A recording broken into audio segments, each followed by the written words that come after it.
DeAnswer m'ont contacté il y a quelques jours de ça pour leur faire une petite présentation de leur plugin, de la nouvelle version de leur plugin DeAnswer. DeAnswer qui est disponible sur DaVinci Resolve et After Effects. Enfin moi en tout cas c'est les deux que j'utilise. Donc on va faire un petit tour sur DaVinci Resolve pour voir un petit peu ce qu'il a dans le ventre. Si tu es un filmmaker, tu as déjà forcément entendu parler de DeAnswer, ce plugin qui te permet de vieillir les vidéos avec un peu de grain, un peu de poussière sur l'image.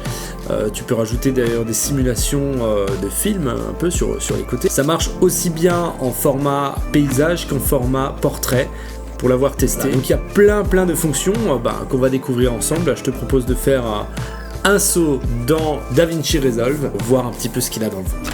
On est donc dans la partie étalonnage de DaVinci Resolve. Tout d'abord, DeAnswer recommande de faire ce style d'arbre à nœuds et de mettre à ce niveau-là le plugin DeAnswer qu'on va voir un peu plus en détail ici. Donc moi je suis sur la dernière version, la 7.2.1, ce qui a vraiment par rapport à l'avant-dernière version, il y a des améliorations de film grain, il y a aussi certaines améliorations au niveau des blooms et du halation. Donc ça se présente comme ça. Bon, moi on va vraiment repartir sur quelque chose à zéro. On peut voir le input ici. Moi je vais laisser en Rec 709 parce que toute ma timeline elle est en DaVinci YRGB. Parce que moi j'ai fait une petite conversion en log et mon log je l'ai transformé en white gamut et je reviens ici. Mon white gamut je vais le retransformer en Rec 709A puisque je suis sur Apple. Voilà, et donc le look ça se présente ici. On pourrait même lui rajouter même d'ailleurs une caméra, hein. On pourrait lui rajouter par exemple mon Panasonic et lui dire que c'est un S5. Voilà. Ce qu'on a ici, on a d'abord le film, simulation de film. Ce qui serait pas mal de rajouter ici, ce serait un Kodak Vision 3 50D, parce qu'il correspond pas mal, voilà, à ce qu'on a tourné. Voilà, donc on a déjà quelque chose de pas mal, hein. Je vous rappelle qu'il y a un étalonnage déjà sur les courbes, mais on pourrait rajouter ici. On pourrait un peu le booster, ce contraste. Je vais l'activer, ce serait pas mal, voilà. On voit le avant-après, hein. Voilà. Bon, chez nous, il est pas mal. Donc on peut encore apporter des corrections. Mais à ce niveau-là, moi, ce que j'aime bien faire, c'est rajouter un petit peu voilà, la couleur. Vous voyez, on récupère un petit peu d'informations de bleu dans le ciel ici. C'est ça que j'aime bien. On pourrait lui ajouter un film compression. Je vous rappelle que de toute façon, on cherche à vieillir un peu l'image. Donc on va jouer ici un peu sur les points blancs. Les points blancs, ça va être un peu nos hautes lumières qu'on va venir chercher ici. Ah, on voit un petit peu voilà, ici, ce qu'on voudrait faire. Si on le veut, hein, bien sûr, on n'est pas obligé de tout cocher. Truc aussi qu'on peut faire. Le print, je vous en parlais juste avant. Bon, moi, je maîtrise pas bien tout ce qui est print, profil, tout ça, donc je vous laisse un petit peu juger. Moi, c'est un peu l'œil qui va parler ici.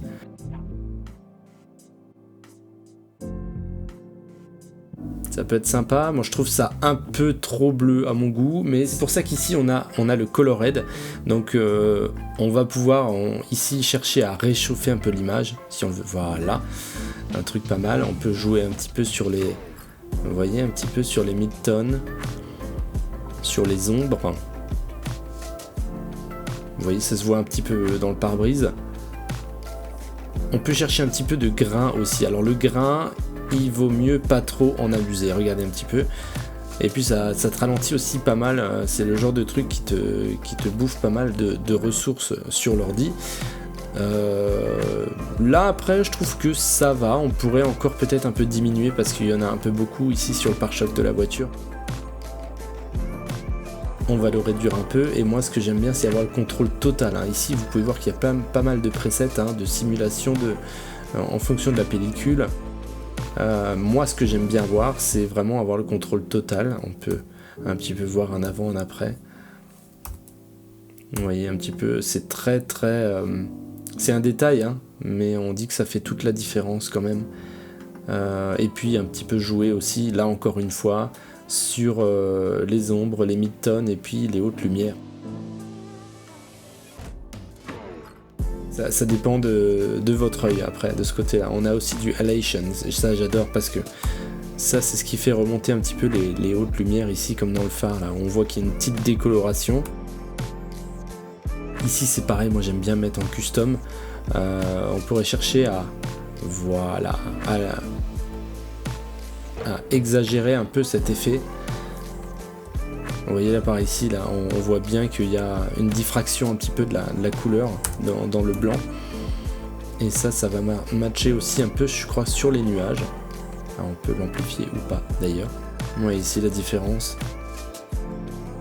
Et là on peut voilà, chercher à exagérer un petit peu l'effet. Alors attention quand même, parce que dans certains cas ça va rendre le plan un petit peu dégueulasse.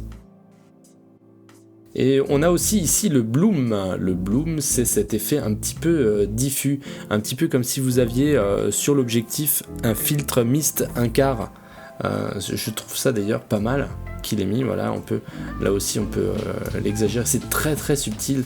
Vous allez voir, custom, et en plus si on allie les deux, c'est vraiment sympa. Ça fait des résultats assez sympas.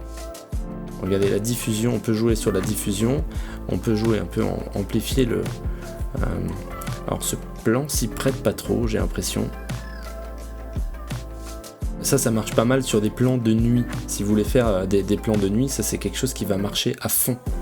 On a la possibilité un petit peu de dégrader un peu notre film en y ajoutant un peu ce qu'on appelle, on le voit un petit peu, un peu de gras ici, un petit peu de, comme si le film était abîmé. Là on le voit.